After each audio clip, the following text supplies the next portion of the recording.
संपीखयापगमोपैणम्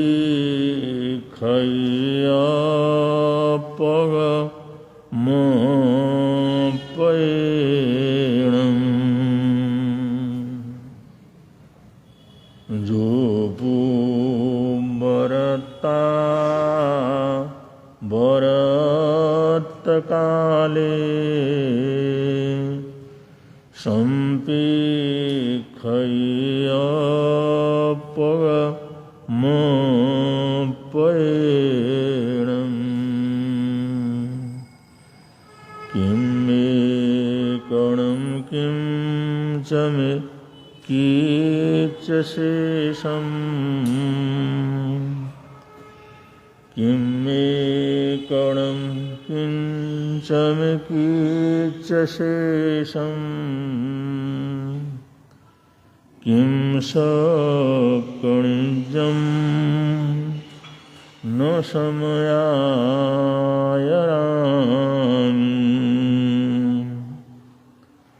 किं सकणिजं न समायरामि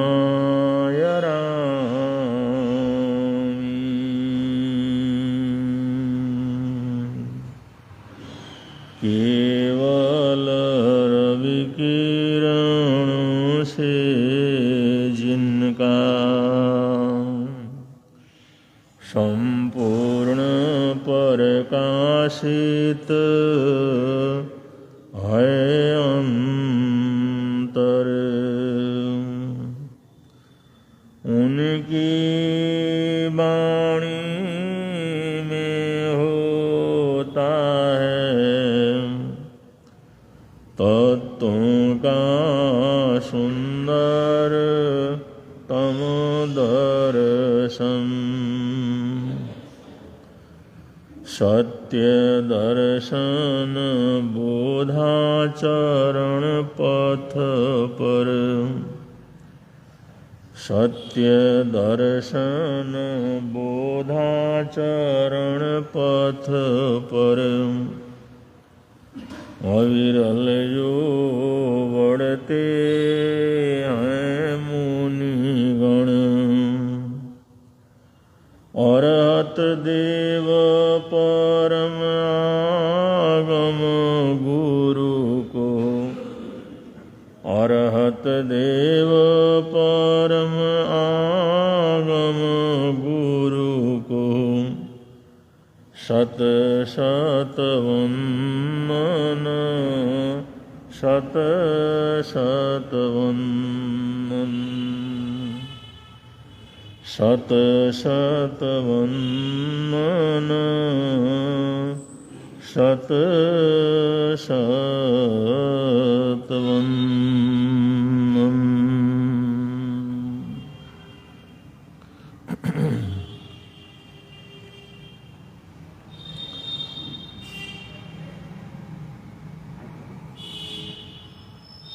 शास्त्रकार श्रावकाचार का वर्णन करते हुए कहते हैं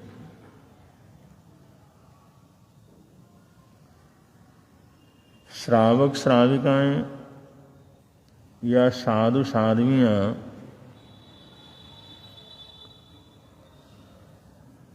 वो आत्मरक्षक होते हैं।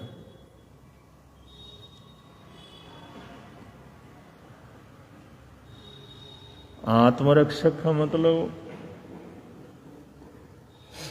सेल्फ डिफेंस, स्वयं सुरक्षित होते हैं।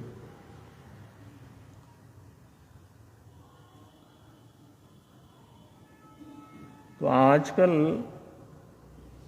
वैसे जगह जगह पर क्लासें चलती हैं, उन क्लासों के अंदर बच्चों को भेजा जाता है, युवक लोग भी भाग लेते हैं। वो क्लास सेल्फ डिफेंस की क्लासें रहती हैं, स्वयं सुरक्षा की क्लासें। उनको कराटे क्लास भी कहते हैं। उनमें इन शिविरों में, इन क्लासों में किसी भी प्रकार के हथियार का प्रयोग नहीं किया जाता।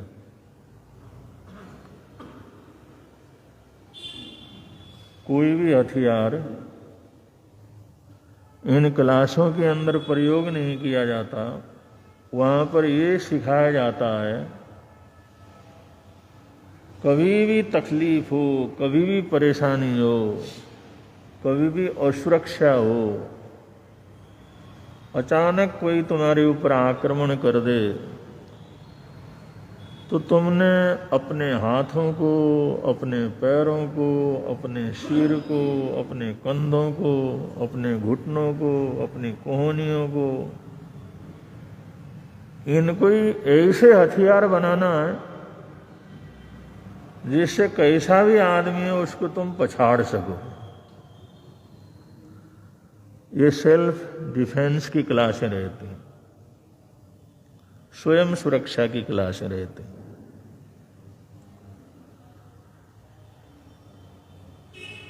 तो ये बड़ा महत्वपूर्ण विषय है।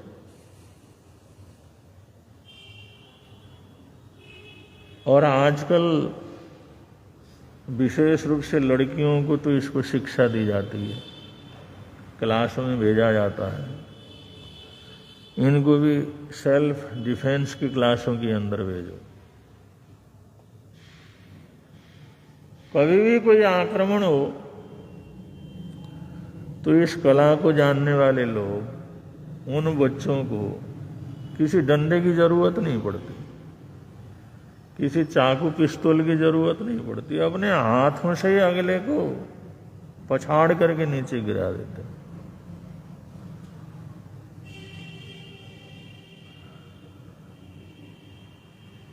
वैसे ये क्लासें चीन तिब्बत से ज़्यादा चली हैं, जापान से ज़्यादा चली हैं। और ये सेल्फ डिफेंस का एक दूसरा भी होता है कि हमारा शरीर ऑटोमेटिक मशीन के समान है। जैसे कोई बड़ा शेड किसी बड़े मशीन को लगाता है ना, वो कहता है हमारा ऑफसेट मशीन है, ऑटोमेटिक मशीन है, काम करने वाले मजदूरों की कोई ज़रूरत नहीं है। 100 आदमियों का काम, 200 आदमियों का काम, 1000 आदमियों का काम वो स्वयं कर लेता है।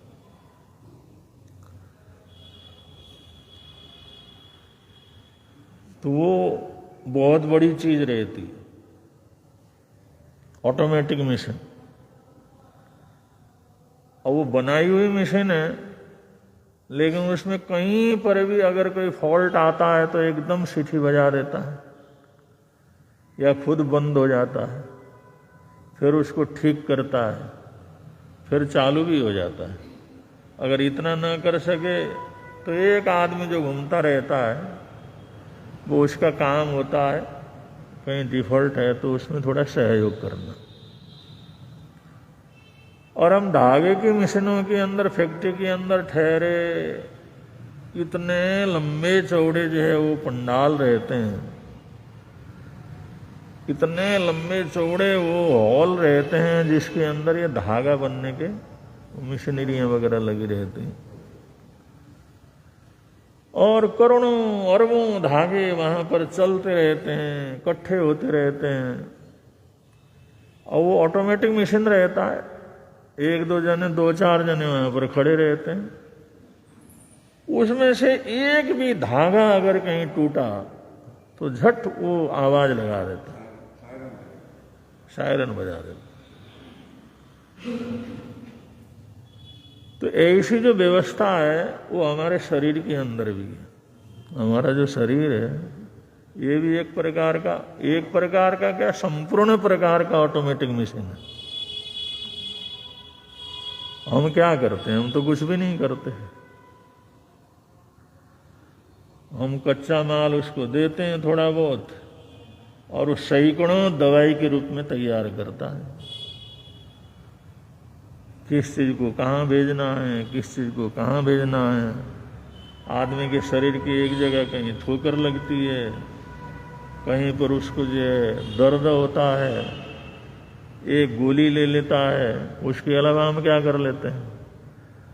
वो गोली किस लिए आई है, इसको कहाँ भेजना है, इसका असर कहाँ होना है, ये कहाँ जा करके इसको ठीक करना, वो तो हमारा शरीर ही तो करता है ना।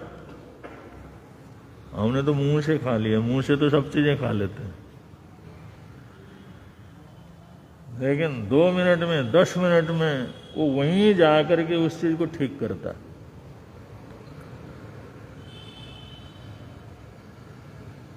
तो शास्त्रकार कहते हैं, और इसी चीज को बढ़ावा देने के लिए भी हमारा ये ऑटोमेटिक जो मशीन है ये ठीक ढंग से काम करता रहे, ठीक ढंग से चलता रहे, तो भारतीय पद्धतियों के अंदर है सूक्ष्म क्रियाएं करना, शरीर से लेकर के पैर तक की सूक्ष्म क्रियाएं होती हैं। ये योगा क्लास के अंदर सिखाया जाता है, सूक्ष्म क्रियाएं। दूसरे नंबर पर आते हैं योगासन, पहले नंबर पर सूक्ष्म क्रियाएं, दूसरे नंबर पर योगासन, और तीसरे नंबर पर आता है प्राणायाम, और चौथे नंबर पर आता है ध्वनि, और 5वें नंबर आता है ध्यान। ये 5 चीजें ऐसे हैं इस मिशन को एकदम सुचारू रूप से चलाए रखने के लिए। ये बहुत अच्छी तरह से अपना ऑटोमेटिक जो है काम करने का जो ताकत है, शक्ति है, इसको मिलता रहे।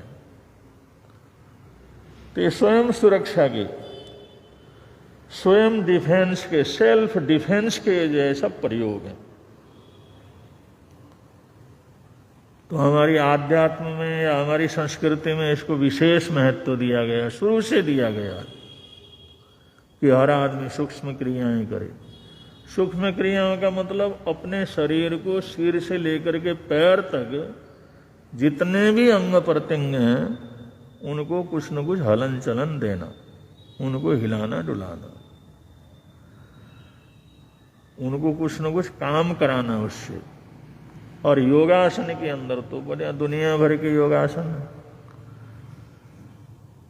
और आंतरिक जो है उस व्यायाम के लिए प्राणायाम के हैं, और प्राणायाम करते हैं तो उससे आंतरिक रूप से सारा हमारे जैसे बाहर के हाथ पैर सिर गर्दन ये ठीक हो जाते हैं, ऐसे प्राणायाम करने से अंदर के हमारे ऑर्गन हैं उनको जो है बल मिल जाता है, उनको ताकत मिलती है, वो पुष्ट हो जाते हैं, खून का प्रेशर बहुत अच्छा हो जाता है। और ध्वनि जैसे ओंकार की ध्वनि है, ओम की ध्वनि है, ओम के गुंजार की ध्वनि है, ये कुछ ध्वनियाँ वगैरह होते हैं। हाँ, तो ध्वनियाँ जो है करते हैं तो उससे हमारे गले में, क्योंकि गला और गले के अंदर जो चीजें हैं केंद्र है वो बड़ा महत्वपूर्ण रहता है, तो इससे सारा का सारा ध्वनि यंत्र से बहुत सारी चीज़ों को उनको प्रेशर दे देते हैं या उसको ठीक कर देते हैं। और ध्यान के अंदर एकदम शांत हो जाते हैं। तो ये सब अपने आप की सुरक्षा करने के लिए कि हमारा शरीर जो ऑटोमेटिक मशीन के समान है तो उसको थोड़ा बहुत जो सहारे की जरूरत है उसको देने के लिए। तो शास्त्रकार यहां पर कहते हैं अगर जो है जैसे अगर सिद्धांतिक तौर पर देखा जाए तो दर्शन मोहनीय कर्म का क्षयोपशम होता है तो श्रद्धा होती है, विश्वास होता है, धर्म श्रद्धा होती है। और चरित्र मोहनीय कर्म का क्षयोपशम हो तो उसके जीवन में त्याग पचखान व्रत वगैरह सारे के सारे होते हैं। ये सिद्धांत तो हम जानते हैं। लेकिन अगर किसी को इनके क्षय और क्षयोपशम से अगर उसको चौथे गुणस्थान की प्राप्ति हुई है, सम्यक दर्शन की प्राप्ति हुई है, तो सम्यक दर्शन वाला अपनी समझ से, अपने भावों से त्याग पछान नहीं कर सकता। अगर व्रत धारण वगैरह ना कर सके, तरह तरह के व्रत पछान, लंबी तपस्या ना कर सके, लेकिन वो अपने आंतरिक जो परिवर्तन हुआ है उसकी वजह से इतना बलवान हो जाता है, वो मास मास खमन करके जो जिन कर्मों को झाड़ नहीं सकता वो भावनाओं से ही झाड़ देता।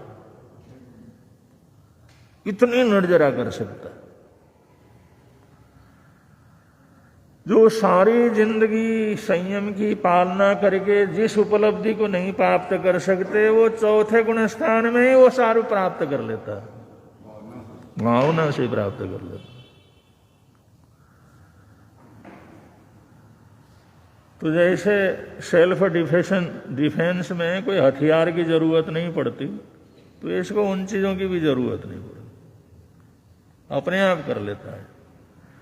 रोज बोलते ही है ना, भावे भावन भाई, भावे दीजे दान, भावे धर्म आराधिए, भावे पद निर्वाण।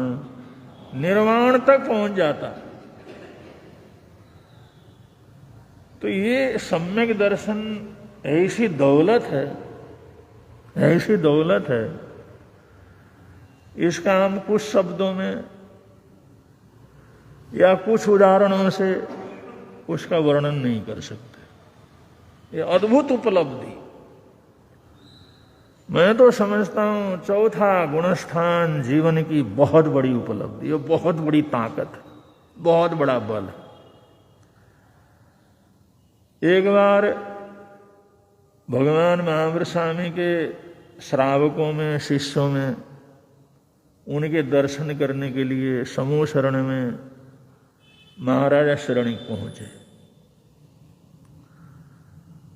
और उन्होंने देखा उनके परिवार के लोग दीक्षित हुए, उनके नगर के बहुत से नगर श्रेष्ठी लोग दीक्षित हुए, बहुत से उनकी सेना में काम करने वाले लोग, उनके सेवक के रूप में काम करने वाले लोग, बड़े ओहदों में काम करने वाले लोग, उन्होंने भी भगवान महावीर स्वामी से दीक्षा ली। वो सोचने लगे, देखो मैं राजा हूं लेकिन मैं नहीं ले सकता, लेकिन मेरे सेवक, मेरे अंडर में रहने वाले, मेरे परिवार वाले, मेरे बहुत से अफसर वगैरह, ये लोग दीक्षा लेकर के संयम साधना कर रहे हैं। कितनी बड़ी पुण्यवानी, कितने बड़े भागशाली पुण्यशाली। एक मैं हूं, मैं कुछ नहीं कर सकता। अब ऐसे विचार किया, देख करके भाव विभोर हो गए और भगवान महावीर स्वामी के बाद एक एक संत को तिखुत्व के पाठ से उठ बैठ करके वंदना करने लगे। ऐसी वंदना की, इतनी भावना से वंदना की, इतने लगन से वंदना की, ऐसे उठ बैठ करके एक एक संत को वंदना करना प्रारंभ किया। अब उठ बैठ करके एक एक को करेंगे तो कितने को कर पाएंगे? आज में तो दो चार को ही करके थक जाता है। हमारा जब सम्मेलन हो जाता है तो सम्मेलन के अंदर 100 साधु होते हैं, 80 साधु होते हैं, तो वंदना करने में 1 घंटा लग जाता है। वो छोटे संत बेचारे, उनका तो पूरा जो है व्यायाम हो जाता है। इसलिए बड़े संत कहते हैं भाई नमो लोए सबको श्रवणम करके बैठ जाओ तुम। अब इतने को कैसे वंदना करोगे? या एक बार हाथ करके कर लो। अब क्योंकि वो सारे के संत को वंदना करेंगे, या 50 संत हैं, 60 संत हैं, 100 संत हैं, और कितने को करेगा? बड़ा मुश्किल हो जाता। शुरू वाले तो कर लेते हैं, और पीछे वालों को वैसे ही कर आकर के बैठना पड़ता। तो वंदना करना, उठ बैठ करके वंदना करना है, अंतन थोड़ी। एक तपस्वी जी थे, वो सोनलाल जी महाराज साहब के पास गए। वो लंगड़ा लंगड़ा करके चल रहे थे। उन्होंने कहा तपस्वी क्या हुआ? उन्होंने कहा भगवान आप तो कहते हैं वंदना करने से कर्म झड़ जाते हैं, मेरे तो घुटने में दर्द शुरू हो गया। आप तो कहते हैं वंदना करते रहो तुम्हारे कर्म झड़ जाएंगे, कर्मों की निर्जरा होगी। क्या कर्मों की निर्जरा होगी? मेरे तो उठना बैठना ही मुश्किल होगी, घुटने में दर्द शुरू होगी। और थोड़ा थोड़ा करके करो तो ठीक है, अब एक दिन में ही एकदम अंग्र करने लगो तो फिर बड़ा गड़बड़ हो जाता है। उसके लिए विवेक भी चाहिए।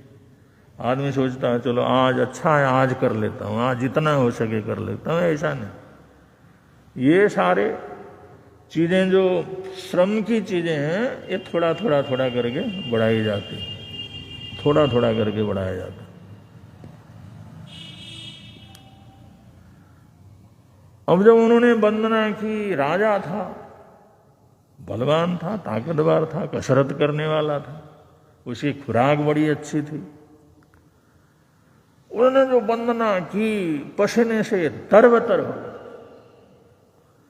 सोचा आज तो मैं सबको वंदना करूं, लेकिन हुआ नहीं। फिर आखिर में जाकर के उसको रुकना पड़ा। फिर खड़ा होकर के मैं सभी संतों को हाथ जोड़ करके, सिर नवा करके, भावना से करबद्ध सबको वंदना करता हूं। सामूहिक रूप से वंदना की और सामूहिक रूप से वंदना करके जा करके अपने आसन पर बैठे। तो भगवान के शिष्य गौतम गणधर ने प्रभु परमात्मा से पूछा, भगवान आज महाराजा शरणिक ने बड़ी भावना से, बड़ी भक्ति से अपने शरीर में जितनी ताकत थी, वो पूरी की पूरी ताकत, जब तक उनका उठना बैठना संभव था, उन्होंने सबको वंदना की। मन वचन काय से ऐसे उन्होंने वंदना की, पसीने से तरबतर हो गए, लेकिन वो रुके नहीं, थके नहीं, लेकिन आखिर तक करते रहे। और आखिर में तो शरीर काम ही अब साथ ही न दे तो क्या करते। लेकिन इतना कुछ इन्होंने जो आज वंदना की, ऐसे उन्होंने साधु इन मुनिराजों का उपासना की, आराधना की, उनकी भक्ति की, समर्पण भाव से भक्ति की। प्रभु महाराजा शरणिक को इस वंदने का क्या फल मिले, जो इन्होंने इतनी भावना से, इतनी सद्भावना से, इतने समर्पण भावना से सभी संतों को वंदना दी। और शरीर की आखिरी शक्ति तक, जब तक शरीर उठने बैठने में समर्थ रहा, तब तक वंदना करते रहे। बिल्कुल शरीर ने साथ ही नहीं दिया तो फिर कैसे उठना बैठना। प्रभु उन्होंने कैसी पुण्यवानी का अर्जन किया, कैसा उन्होंने जो है इसका फल उनको क्या मिलेगा। प्रभु परमात्मा श्रवण भगवान महावीर स्वामी जी कहने लगे कि गौतम, आज जो शरणिक ने मन वचन काय से भक्ति पूरित होकर के जो वंदना की है, ये वंदना करते करते इसके भाव इतने ऊंचे उठते चले गए, इतने ऊंचे उठते चले गए। और इसने ऐसी वंदना की, इसके जीवन में जो 7वें नरक तक जाने के कर्म के दलिक बंधे हुए थे, मर करके 7वें नरक में जाकर के जन्म लेना था, वो 7वें नरक में जाने के जितने भी कर्म हैं, वो इतना निर्जरित किया, इतना निर्जरित किया, 7वीं नरक का निर्जर कर लिया, 6ठी नरक का निर्जरित कर लिया, 5वें नरक में जाने के बंधन तोड़ दिए, 4थे नरक में जाने के बंधन तोड़ दिए, 3रे नरक में जाने के बंधन तोड़ दिए, 2रे नरक में बांधने के बंधन तोड़ दिए। सिर्फ एक पहले नरक की बात रह गई, बस वो 6 नरकों के बंधन इसने इसी बंधना से तोड़ डाले, भस्म कर डाले। इसका पसीना क्या चुआ, उस पसीने के साथ साथ 6 नरकों के सारे कर्म बंधन छूट गए, बह गए, खत्म हो गए। इसको जो उसमें परिचय हुआ, वेदना हुई, फिर भी संभावपूर्वक किया, इसने 6 नरकों के बंधनों को जला डाला।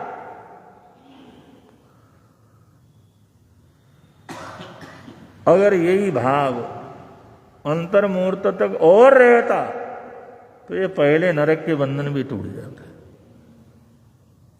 इतनी ऊंचाई के साथ चलता। तो बंधुओं, श्रद्धा, सम्यक दर्शन, दर्शन मोहनीय कर्म का क्षयोपशम, क्योंकि चरित्र मोहनीय कर्म का तो उनको उदय था। भगवान से बहुत बार कहा, प्रभु मैं ये सब करना चाहता हूं। उन्होंने कहा, भाई तुम्हारा अभी जो समय नहीं आया है, क्योंकि तुम्हारा चरित्र मोहनीय कर्म का उदय है, इसलिए जो प्रयत्न करते हो उसमें टूट जाता है तुम्हारा। कई बार सोचा चलो पचखान कर लेता हूं, सामायिक कर लेता हूं, या नौकारसी पूर्सी उपवास वगैरह कर लेता हूं। वैसे तो भूखे रह जाते थे, पचखान करे तो जरूर टूट जाता था। अब ऐसा तो नहीं था भूख लग करके रोज ही दिन भर खाता रहता हो, लेकिन जिस दिन पचखान करे तो जरूर टूटता था। तो उन्होंने कहा, प्रभु ये क्या बात, ये क्या चीज? और मैं तो आधा दिन तक नहीं, कभी कभी तो लड़ाइयों के अंदर ऐसा होता है, युद्ध स्थल के अंदर जाते हैं, कहीं कहीं दिन तक भूखे रहना पड़ता है, लेकिन ये भी उपवास मेरा क्यों नहीं होता? वो जब करता हूं तो टूटता क्यों है? उन्होंने कहा, ये सब चरित्र मोहनीय कर्म का उदय है।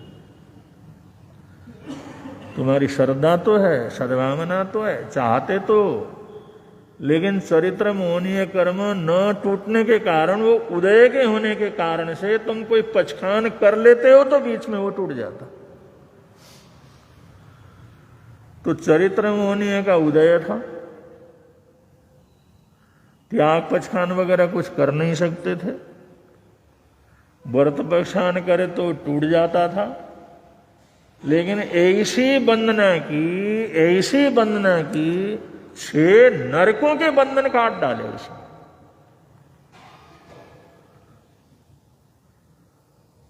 अब ऐसा बड़ी बड़ी तपस्या करने वाला नहीं कर सकता,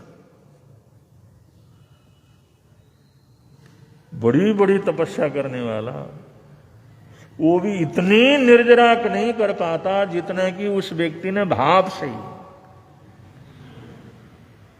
तो ये सम्यक दर्शन का प्रभाव है। उसको ये नहीं लगता भाई चरित्र का जो चरित्र मोहनीय का उदय भी हो तो ये कुछ नहीं कर सकेगा, कहीं ना कहीं से करवा देता। अब वो कर्म तोड़ने के लिए संयम तप की आराधना करनी पड़ती है, कठोर से कठोर तपस्या करनी पड़ती है, कठोर से कठोर तपस्या से गुजरना पड़ता है, लेकिन उसने तो बिना गुजरे बंधना करके ही तोड़ डाला सारा का सारा। दर्शन मोहनीय के 6 क्षयोपशम से ही उसने सारा तोड़ डाला। अब 6 नरकों के बंधन तोड़ डाले, इससे बढ़कर के और ताकत क्या होना चाहिए, और क्या चमत्कार हो सकता?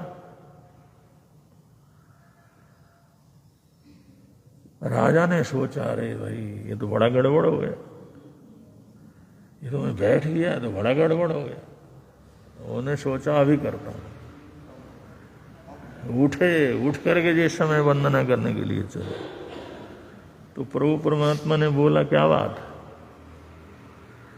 उन्होंने कहा, भगवान आपने बतलाया ना, अगर अंतर्मुहूर्त तक भी अगर और वंदना यही चलती तो ये पहले नरक के बंधन भी चकनाचूर हो जाते। बस अभी करता हूं मैं सारे, अभी करता हूं। तो प्रभु परमात्मा ने कहा, श्रेणिक अब जो करोगे ना, अब तुम्हारा इसके अंदर लोभ है, इसके अंदर स्वार्थ है। पहले तुमने किसी भी अपेक्षा से नहीं की, पहले तुम्हारे मन में मेरे को ये लाभ मिले, ऐसे हो, नरक के बंधन टूटे, मुझे सुख मिले, मेरी आत्मा हल्की हो, ऐसा कुछ नहीं था। तुमने तो भक्ति में विभोर होकर के तुमने किया, भक्ति भावना में भर करके तुमने वो काम किया। उस समय तुम्हारे मन में कुछ नहीं था। अब जो है अपेक्षा, अब जो वंदना करोगे तो उसमें अपेक्षा रहेगी। मैं इतना करूंगा तो इतना टूटा होगा, शायद इतना टूट गया होगा, शायद इतना बाकी रहा होगा। चलो भगवान से पूछ के आते हैं कितना बाकी रहा और कितना वंदना करें। तो वो बात नहीं रही, वो बात गई उस समय। उसी समय होता तो होता, उसी लहर में अगर आगे चलते तो हो जाता।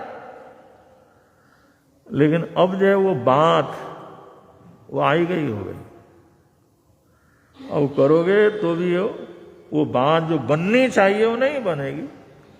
लेकिन चिंता क्या करते हो, इतना कुछ हुआ तो आगे भी ये भाव रखो, भाई सब अपने आप हो जाएगा।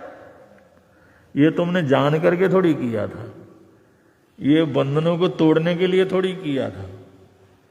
ये तुमने जो नरक के बंधन तुम्हारे को पता थोड़ी था कि मैंने 7वीं नरक तक जाना, इतने कर्मों का बंधन मेरे अंदर है, उनको तोड़ना, इसके लिए थोड़ी किया था। तुमने तो कोई अपेक्षा नहीं की, तुमने तो कोई सोच करके नहीं किया था, तुमने तो कोई वो फल प्राप्त करने के लिए नहीं किया था, तुमने कोई नरक के बंधन तोड़ने के हिसाब से नहीं किया था। वो तो सिर्फ भक्ति से भाव विभोर होकर के किया था, भावना से, भक्ति से, बिना आकांक्षा के, बिना इच्छा के। तो भक्ति के एक भावों में विभोर होकर के तुमने किया था, इसलिए वो सब कुछ हुआ। अब भी आगे तुम्हें कोई अपेक्षा रखने की जरूरत नहीं। जो करना है उसी भावना से करो। जब मौका आएगा, चांस आएगा, जो होना वो होएगा। लेकिन जैसे पहले तुमने किए बिना अपेक्षा से वैसे ही करते रहोगे तो इस चीज की जरूरत नहीं है। अब वो होना हो जाएगा, उसकी चिंता फिक्र परेशान होने की जरूरत नहीं। तो सम्यक दर्शन में, भक्ति में, भावना में, समर्पण में, और उसके अंदर आदमी वंदना करके, आदर सत्कार करके, सम्मान करके, प्रशंसा करके, महापुरुषों को देख करके खुशी मना करके, कोई करता है तो उसकी प्रशंसा करके, उससे भी तो उतने कर्म तोड़े जा सकते हैं। कर्म तोड़ने के लिए, सम्यक दर्शन प्राप्त करने के बाद कर्मों की निर्जरा करने के लिए उसको व्रत पचखान लेना ही पड़े, कोई जरूरत नहीं। तपस्या करने वाले का बहुमान करता है, आदर करता है, सत्कार करता है, सेवा करता है। वो जितना तोड़ता है उतना उसका बहुमान करने वाला, उसकी अनुमोदना करने वाला तोड़ डालता है, उनको सहयोग देने वाला तोड़ डालता है। एक आदमी दान देता है, अगले का ऐसा वे दान की स्थिति नहीं है, लेकिन उसकी ऐसी प्रशंसा करता है, उसको देख करके इतना खुश होता है, उसका ऐसा बहुमान करता है। वो कहता प्रभु परमात्मा बड़ा भाग्यशाली पुण्यशाली है, जब हमारे को भी कभी ऐसा मौका मिलेगा जब हम इस तरह से करेंगे। ये कितना भाग्यशाली पुण्यशाली है। उसकी अनुमोदना करता रहता, अनुमोदना करता रहता है, तो बिना दान के दान का फल मिल जाता है। एक तो दान करके दान का फल मिल जाता है, दान करवाने से भी दान का फल मिलता है। किसी को ध्यान में नहीं है, अरे भाई तुम्हारे पास है, प्रसंग ऐसा है, बड़ी पुण्यमानी का है, या अमुक जगह पर बाढ़ बगड़ा आया हुआ है, सूखा पड़ा हुआ है, फलानी जगह पर ऐसा जो है भूखमरी फैली हुई है, करो कुछ। प्रभु ने तुम्हारे को दिया हुआ है, दुनिया के अंदर तो लिया, आज हम बचे हैं, हमारे ऊपर कोई बाढ़ नहीं आया, और वहां पर आया तो उनको सहयोग करना अपना काम है। अगले को भावना ही नहीं थी, जब उसने प्रेरणा दी तो उसने कहा अरे बिल्कुल ठीक है, चलो 1 करोड़ रुपया निकाल देता हूं उसके लिए, और इसका फल किसको मिलेगा? जिसने प्रेरणा दी, जिसने निकाला उसको तो मिलेगा ही, लेकिन जिसने प्रेरणा दी उसको भी अद्भुत फल मिलेगा, क्योंकि उसकी वजह से सब हुआ, उसकी वजह से उसकी भावना बन गई, उसकी वजह से दान खाते में इतना निकाला, उसकी वजह से उसने वहां भंडारे खोले और हजारों लोगों को भोजन करवाया। तो करने वाला वो भी कर्मों की निर्जरा करता है, और उसको करवाने वाला वो भी कर्मों की निर्जरा करता है। और एक आदमी किसी को प्रेरणा भी नहीं दे सकता, लेकिन कहता वे तुम बहुत अच्छा करते हो, वो आदमी बहुत बढ़िया है, इतना कुछ करता है, 10 जने कोई भी मिले उसके सामने प्रशंसा करता है, गुणगान करता है, क्या उसका चरित्र है, क्या जीवन है, देखो किस तरह का काम कर रहे हैं। तो ऐसा करता है, सहयोग वगैरह देता है, बहुमान करता है, उसको जो आगे बढ़ाता है, ऐसा प्रशंसा करने वाला, अनुमोदना करने वाला, वो अनुमोदना कर करके भी कर्मों की निर्जरा कर लेता, पुण्यवानी का बंधन भी कर लेता, कर्मों की निर्जरा भी कर लेता।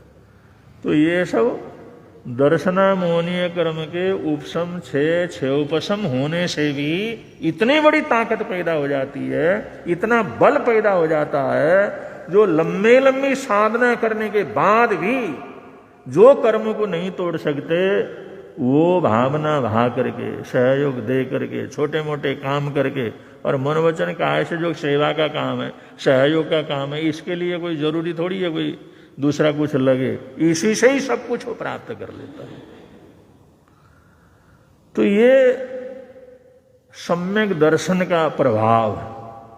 सम्यक दर्शन आता तो सोच ऐसे आते हैं, विचार ऐसे आते हैं, ऐसी सकारात्मकता आती है, ऐसे सुंदर विचारों के फूल खुलते हैं, सुंदर भावों के फूल खिलते हैं, उसमें श्रद्धा महकने लग जाती है, उसमें भक्ति महकने लग जाती है, और उसके सारे जो चरित्र से जो काम करना है वो सम्यक दर्शन से ही कर डालता है।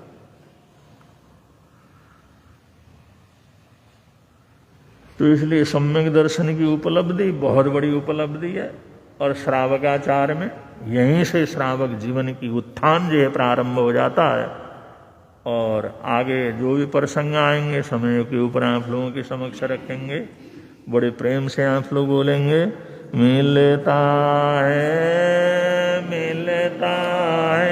आनंद प्रभु की वाणी से, मिलता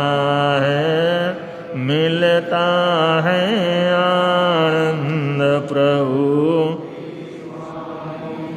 प्रवर्तक शांति गुरुवर प्यारे, प्रवर्तक शांति गुरु, जीवन नैया के रखवारे, जीवन नैया के जोड़ गए संबंध प्रभु के वाणी से, जोड़ गए संबंध प्रभु की वाणी से, मिलता है आनंद प्रभु की वाणी से, मिलता है आनंद प्रभु। आराध्य गुरुदेव के सानिध्य में वली धर्म प्रभाविका महासती श्री विरक्ति जी महाराज साहब, वंदना जी महाराज साहब, वो मुजफ्फरनगर शहर में ऐतिहासिक चातुर्मास संपन्न करके थाना 3 से यहाँ से पधारे थे। तो सुखे समाधि कल गुरुदेव के चरणों में पधार गए हैं। और मुजफ्फरनगर वाले भाई बहन कई बार बीच में आते जाते रहे, संघ के रूप में भी आए, व्यक्तिगत रूप से भी आए। वो कहते महाराज चतुर्मास जिस दिन से शुरू हुआ उससे पहले से आखिर तक लगातार उपस्थिति बनी रही, लगातार कार्यक्रम रहे, लगातार बच्चों ने, बहनों ने, बहुओं ने, बड़ी भाइयों ने, सबने जो है भरपूर लाभ लिया और बहुत आनंद आया उस चतुर्मास में। और बड़े अच्छे ढंग से महासती जी महाराज साहब ने हमारे क्षेत्र में धर्म की प्रभावना की। जो भी श्रावक श्राविकाएं आए उनके मुखारविंद से खूब महासती जी की प्रशंसा। तीनों ठाने से जो वहाँ पर विराजमान थे, उनका तप, उनका त्याग, उनका प्रवचन, उनके भजन, उन सब की प्रशंसा सुन करके हमारे को भी अपरंपार खुशी हुई। अपने परिवार के साधु सतियाँ जब नाम कमा करके आते हैं, धर्म प्रभावना करके आते हैं, लोगों को जागृति दे करके आते हैं, तो अपने को बड़ी खुशी होती। और हम तो सोच रहे थे भाई सूचना वगैरह मिल जाएगी, लेकिन हमारे को सूचना नहीं मिली। अचानक ही महासतियाँ जी महाराज साहब कल पधारे, तो हमने पूछा सूचना वगैरह कैसे नहीं करवाई।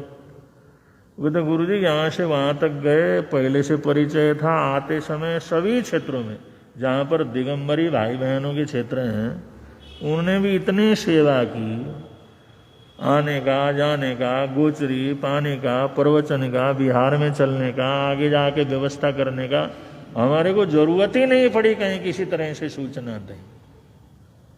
तो साधु साधवियाँ विचरण करते हैं, जाते हैं, तो बहुत से अपने संप्रदाय वाले, बहुत से दूसरे संप्रदाय वाले, और बहुत से ऐसे लोग जो जैनतर परिवार भी हैं, वो एक बार जुड़ जाते हैं, कुछ उनकी भावना बन जाती है, तो वो लोग भी तहे दिल से साधु साधवियों की।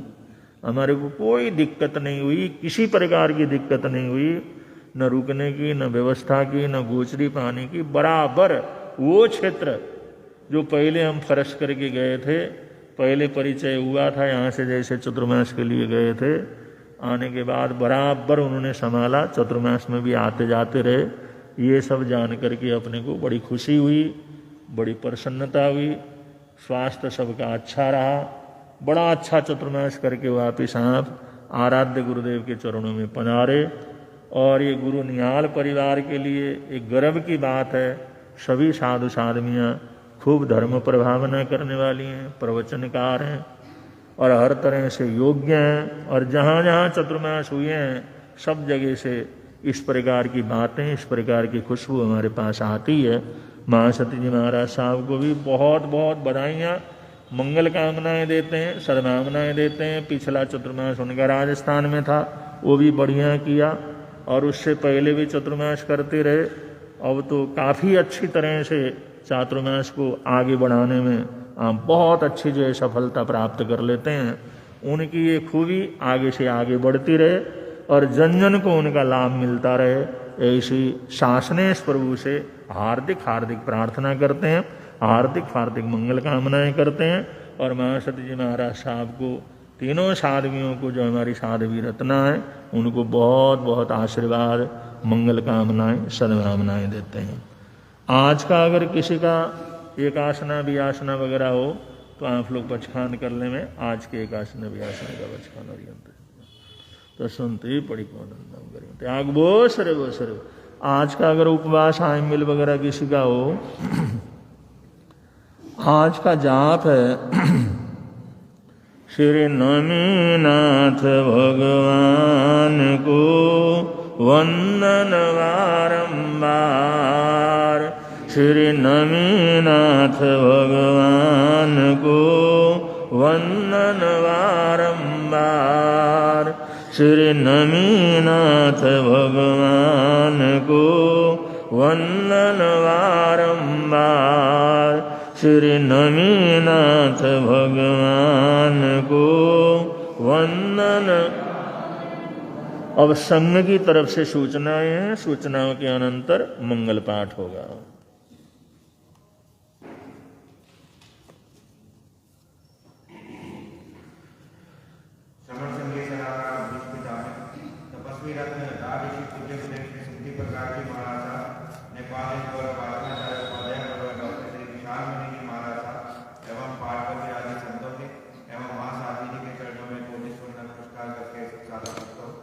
गुरु निहाल दरबार में पधारे सभी को सादर जय जय।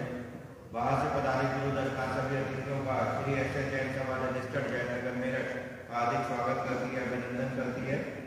आपकी नाश्ते एवं भोजन की व्यवस्था जैन भवन बरादर पर की गई है। कृपया पदार्थ कर अनुग्रह करें, हमें सेवा का मौका अवश्य प्रदान करें। अब जयकारे बोलिए शासनपति श्रवण भगवान महावीर स्वामी की जय। सभी आचार्य भगवंतों की जय। वर्तमान आचार्य सम्राट डॉक्टर शिव मुनि जी महाराज की जय। दो तपस्वी स्वामी श्री निहाल चंद्र जी महाराज की जय। दादा गुरुदेव स्वामी श्री धूपचंद जी महाराज की जय। संत संरक्षक स्वामी श्री फूलचंद जी महाराज की जय। देवलोक उत्तर भारतीय प्रवर्तक देव श्री शांति जी महाराज की जय। पंडित उपाध्याय श्री हेमचंद जी महाराज की जय। श्रमण संगीत सलाहकार बीच पिता में तपस्वी रत्नदार ऋषि पूज्य गुरुदेव श्री सुखदेव प्रकाश जी महाराज की जय। निवाल द्वारा वाचनाचार्य उपाध्याय परिवार डॉक्टर श्री विशाल जी महाराज की जय। उत्तर भारतीय प्रवर्तक राष्ट्र संत श्री आशीष मुनि जी महाराज की जय। नौकार साधक पंडित श्री विचक्षण मुनि जी महाराज की जय। सब साधु साधियों की जय। जैन धर्म की जय। श्रवण संघ की जय। आज के आनंद की जय।